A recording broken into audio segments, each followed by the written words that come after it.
এখানে বাবা শিবানন্দ মহারাজের 129 বছর বয়স হয়েছে। বাবা অবশ্য নেই, গত বছর 1 বছর হচ্ছে মারা গেছে। সেই উপলক্ষে প্রতি বছরই খাওয়ানো হয়, এবছরই যা বাবাই যা রইল না। এখানে ছোটোখাটো অনুষ্ঠান করা হয় বাবার নামে, আজকেও সেই অনুষ্ঠান হচ্ছে। এখানে এখানে হচ্ছে অনুষ্ঠান হচ্ছে, এখানে সবাই মানে প্রসাদ নিচ্ছে, প্রসাদ নেওয়া হচ্ছে, প্রসাদ সব দেওয়া হচ্ছে। এখানে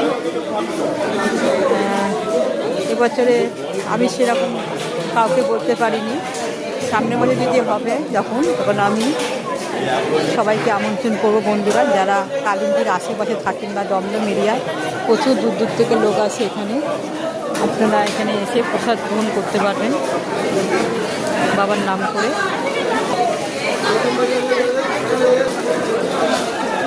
এই জন্য অল্প একটু দেখালাম বাবার নামে। আমাদের ক্লাব, এই ক্লাবে হচ্ছে অনুষ্ঠানটা।